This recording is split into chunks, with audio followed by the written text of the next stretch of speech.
Assalamualaikum warahmatullahi wabarakatuh. Seperti biasa, sebelum dimulai ceritanya, bantu Mimin tekan tombol like dan berkomentar juga, Tuan dan Nona. Terima kasih sesudah dan sebelumnya. Oke, mari kita lanjutkan saja ceritanya. Bab 2628 Bantuan dari Bibi. Hua Duo berhenti dan melihat sekeliling. Tetapi tidak peduli bagaimana dia melihat ke kiri dan kanan, dia tidak dapat menemukan orang yang dicarinya. Penguasa istana Qiandong menghampiri Hua Duo dan bertanya dengan suara pelan, "Wakil Direktur Hua, kemana kita harus mencarinya?"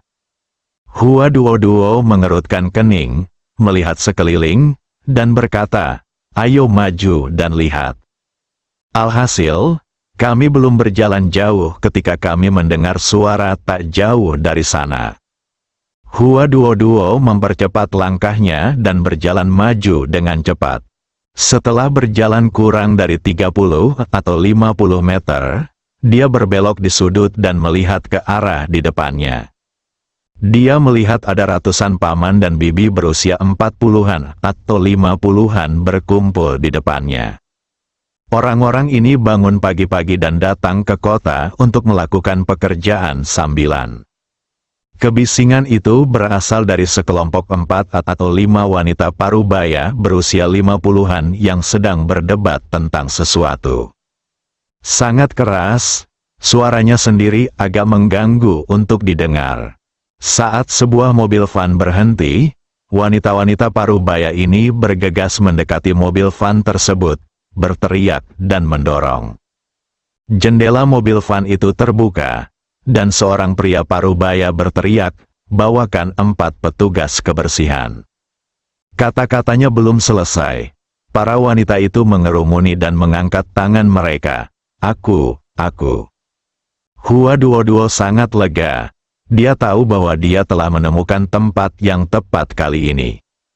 Melihat sekelompok orang di depan kita ini, jika kita memilih beberapa dari mereka dan membawa mereka ke Li Fugui, bukankah mereka akan lebih fasih berbicara daripada Li Fugui?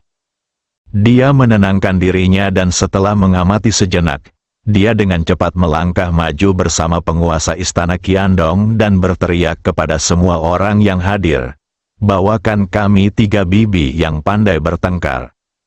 Permintaan ini membuat tercengang para pekerja serabutan yang hadir. Semua orang saling memandang. Setelah beberapa saat, seseorang bertanya kepada Hua Duo dengan rasa ingin tahu, "Gadis kecil, apakah kamu bertengkar?" "Dengan siapa kamu bertengkar?"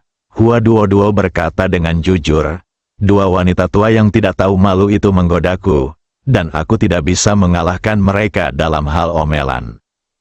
Siapa di antara kalian yang bersedia pergi bersamaku? Jika kalian memenangkan perdebatan, aku akan memberinya sejumlah besar uang." Pada saat ini, seorang wanita tua datang ke depan dan bertanya dengan ragu-ragu, "Gadis kecil, kamu memarahi seseorang sampai mati, jadi kita tidak perlu bertanggung jawab, kan?" Semua bunga terkejut.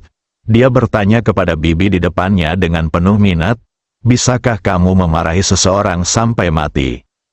Wanita tua itu berkata dengan keras, "Kamu baru saja mengatakan bahwa mereka adalah 2 orang tua." Dengan suaraku, jika aku mengumpat terlalu keras dan membuat mereka mati karena marah, maka aku akan dipenjara, kan? Hua Duo mengangkat sudut mulutnya dan berkata sambil tersenyum, "Bibi, jangan khawatir, kamu pasti tidak akan masuk penjara." "Baiklah, pilihlah 2 orang yang pandai berbicara, lalu ikuti saya untuk mencari tempat. Saya akan memberitahu Anda persyaratan khusus dan situasinya." Wanita tua itu memutar matanya dan bertanya, "Kalau begitu, katakan padaku dulu, berapa banyak uang yang dapat kamu berikan kepada kami?" Hua Duo bertanya balik, "Berapa yang kamu inginkan?" Bibinya cukup jujur.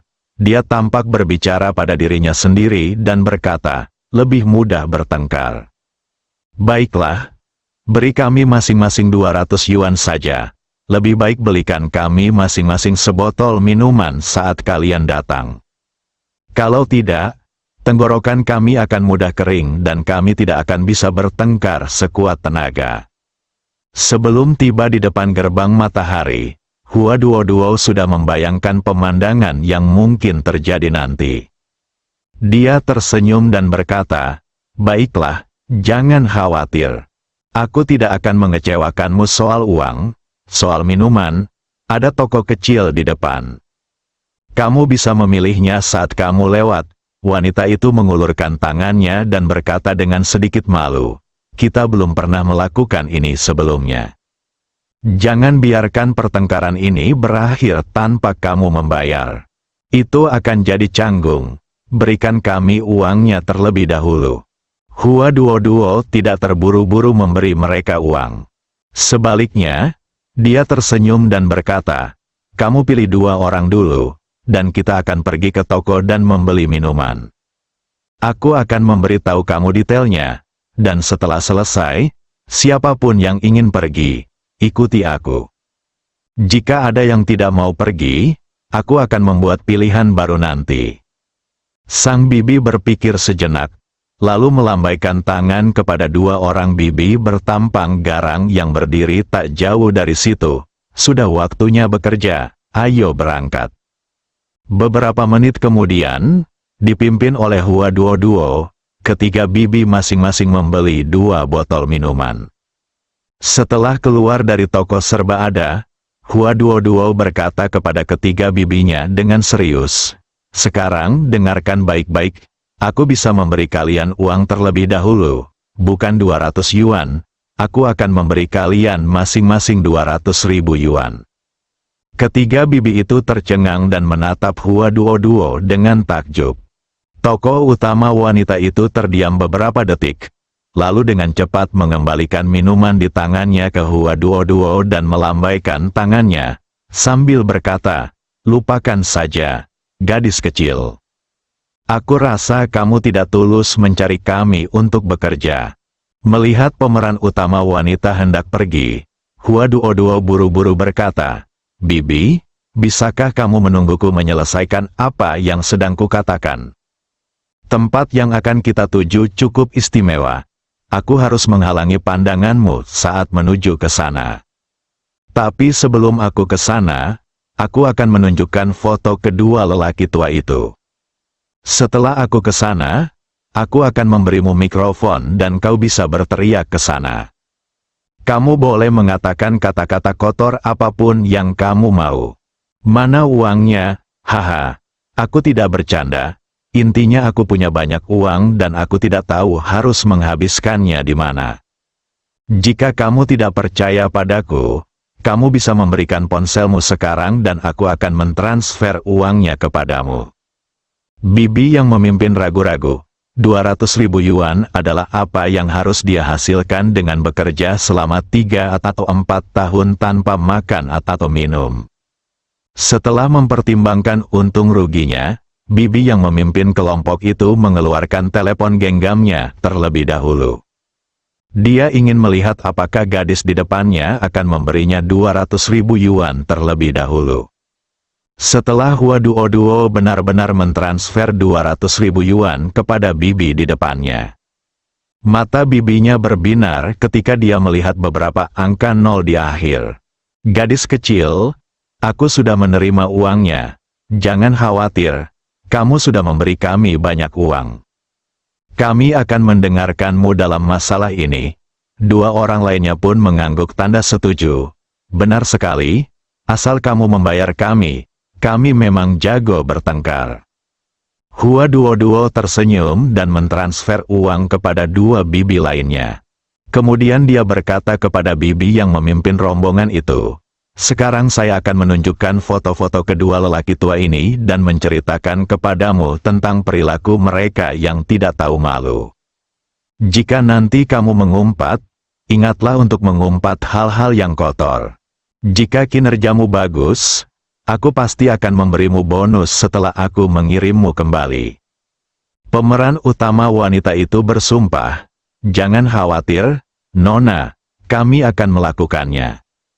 Pada saat yang sama, di depan Puerta del Sol, Li Fugui sudah haus.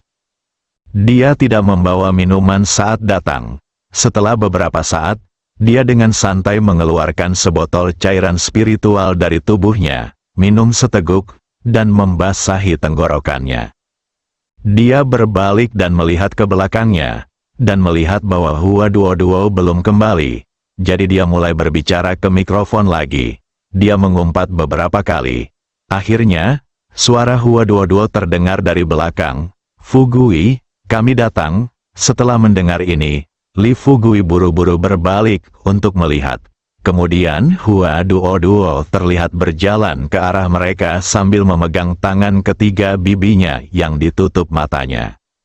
Li Fugui akhirnya menghela napas lega, melangkah maju dan berkata sambil tersenyum, "Akhirnya aku di sini."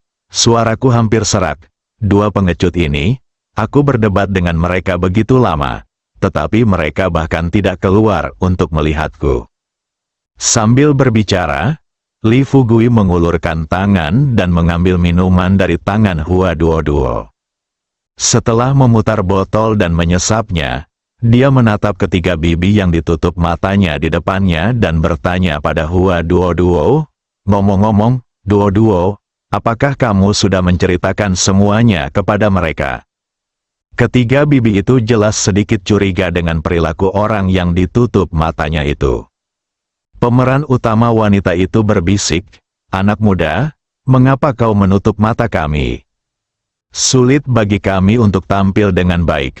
Li Fugui tersenyum dan berkata, "Kuncinya adalah aku khawatir kamu tidak akan bisa tidur setelah melihat pemandangan di depanmu." Para hadirin sekalian, saya akan memberikan mikrofon kepada Anda sekalian sekarang. Duduklah di sini dan umpatlah mereka sekeras-kerasnya. Anda boleh mengatakan apapun yang Anda inginkan. Tentu saja, jika tenggorokanmu kering, kamu bisa minum beberapa minuman.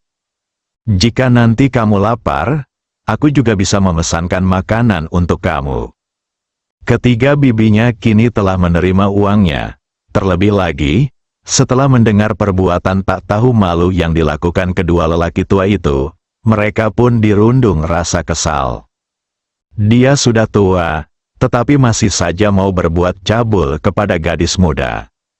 Bukankah dia seorang bajingan tua? Mendengar Li Fugui berbicara dengan ramah, bibi yang memimpin kelompok itu mengangguk dan berkata, "Baiklah, anak muda, jangan khawatir, kami akan mengurus masalah ini." Berbicara tentang, Li Fugui menyerahkan mikrofon kepada bibi di depannya. Setelah bibinya mendapatkan mikrofon, ia berdeham terlebih dahulu, lalu menyanyikan intisari budaya Tiongkok. Li Fugui memiliki senyum lebar di wajahnya. Dia duduk di atas batu di dekatnya dengan minuman di tangannya dan menyaksikan pertunjukan itu dengan gembira. Hua Duo dan Sister Ming memiliki perasaan campur aduk. Mereka melihat tiga wanita setengah baya terus-menerus berproduksi di hadapan mereka. Saudari Ming sedikit gugup, jadi dia melangkah maju dan berbisik kepada Li Fugui, "Fugui, apakah ini benar-benar akan berhasil?" Li Fugui tersenyum dan berkata, "Mari kita lihat apa yang terjadi terlebih dahulu. Jika tidak berhasil, kita akan memikirkan cara lain.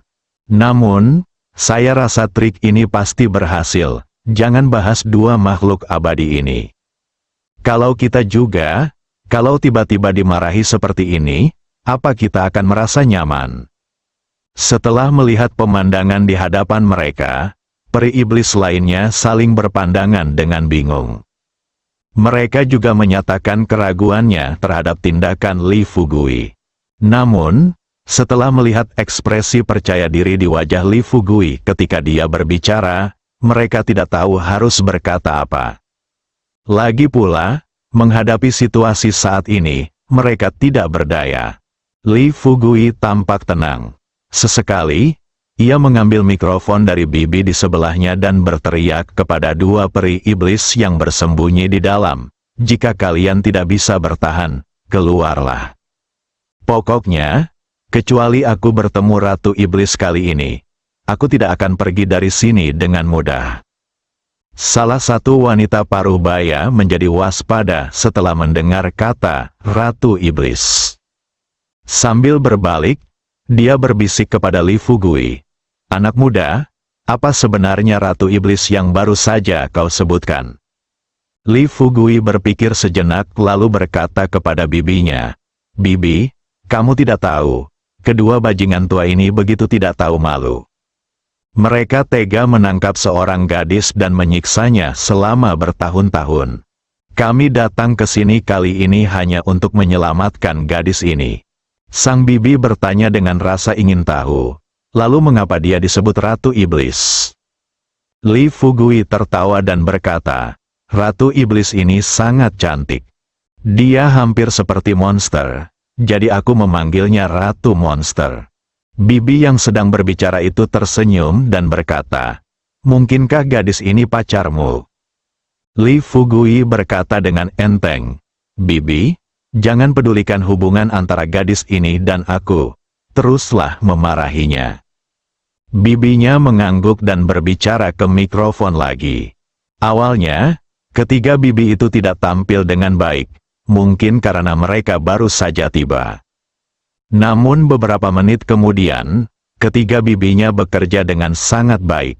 Semua kata-kata makian yang terpikirkan oleh Li Fugui, bahkan yang tidak terpikirkan olehnya, meluncur dari mulut ketiga bibi itu bagai peluru, lalu melewati mikrofon menuju pengeras suara, dan setelah diperkuat oleh pengeras suara, kata-kata itu langsung mengenai hati Jin Yangxi dan Xiao Yaozi. Kurang dari 1 jam berlalu, Jin Yangxi dan Xiao Yaozi tidak dapat bertahan lagi. Kedua makhluk abadi itu berdiri di pintu gubuk dan memandang ke arah gerbang matahari di kejauhan. Kebencian di mata, itu seperti banjir, yang memancar keluar. "Saudara Xiao Yao, apakah kamu dan aku benar-benar ingin dihina seperti ini oleh beberapa orang biasa?" Xiao Yaozi mengerutkan kening dan mengepalkan tinjunya. Kalau saja tak ada penghalang yang menahan mereka, mereka pasti sudah berhamburan keluar dan menghajar semua orang yang berteriak dan mengumpat di luar hingga babak belur. Tapi apa yang dapat saya lakukan? Di bawah segel penghalang, mereka tahu bahwa jika mereka keluar, mereka akan menjadi orang-orang yang akan dipukuli. Memikirkan hal ini, Xiao Yaozi merasa sangat bersalah hingga dia meneteskan air mata dan berkata, "Tapi kita tidak bisa keluar sekarang." Jin Yangxi berkata dengan suara lantang, "Tidak peduli apa, bahkan jika aku keluar dan dipukuli sampai mati oleh bocah Li Fugui hari ini, aku tidak ingin terus menderita penghinaan besar ini di sini." Tepat saat Jin Yangxi mengedarkan energi dalam tubuhnya dan bersiap terbang menuju gerbang matahari. Tanpa diduga, Xiao Yaozi tiba-tiba muncul dengan sebuah rencana dan berkata kepada Jin Yangxi, "Jin Yangxi, tunggu sebentar." Jin Yangxi berhenti dan bertanya, "Saudara Xiao Yao, apakah ada hal lain yang ingin Anda katakan?" Xiao Yaozi berkata terus terang, "Aku baru saja memikirkannya. Jika memungkinkan, kau dan aku akan pergi ke gerbang matahari bersama-sama sekarang untuk menyambut Li Fugui dan membiarkannya masuk melalui gerbang matahari. Selama dia masuk ke penghalang, kita tidak akan memberinya kesempatan untuk pergi dari sini dan akan membunuhnya langsung di dalam penghalang." Jin Yangxi bertanya ragu-ragu, apakah dia masih bisa dibodohi? Xiao Yaozi berkata, "Menurutku, asalkan kamu dan aku tulus, dia pasti akan tertipu sekarang karena dia dipaksa pergi ke Gunung Matahari." Jin Yangxi menahan amarahnya dan terdiam beberapa detik sebelum mengangguk dan berkata, "Baiklah, kalau begitu, ayo kita keluar dan undang dia sekarang." Xiao Yaozi memperingatkannya dengan sungguh-sungguh saat ini. "Tetapi kamu harus ingat, ketika kita bertemu nanti, kamu harus menekan kemarahan di hatimu." Jin Yangxi mengangguk dan berkata, "Jangan khawatir, aku akan melakukannya." Sebentar, Jin Yangxi dan Xiao Yaozi datang ke gerbang matahari. Melihat Li Fugui yang tengah duduk di atas batu dengan mata terpejam di luar gerbang matahari untuk beristirahat, amarah Jin Yangxi melonjak lagi. Untungnya, setelah melihat ekspresi di wajah Jin Yangxi, Xiao Yaozi buru-buru batuk ringan, memberi isyarat kepada Jin Yangxi untuk menahan amarahnya untuk sementara waktu. Agar berhasil mengelabui Li Fugui ke gerbang matahari, Jin Yangxi harus menahan amarahnya untuk sementara. Dia hanya berhenti menatap Li Fugui dan berteriak pada 3 bibi yang ditutup matanya di depannya. "Kalian bertiga? Beraninya kalian berteriak sekeras itu di depan gerbang matahariku?" Setelah mendengar suara itu, Li Fugui buru-buru berkata kepada bibi di depannya, "Bibi, apakah kamu mendengarnya?" Kedua lelaki tua yang tidak tahu malu ini keluar. Dan mereka benar-benar mengatakan bahwa kalian bertiga tidak tahu aturan. Bersambung.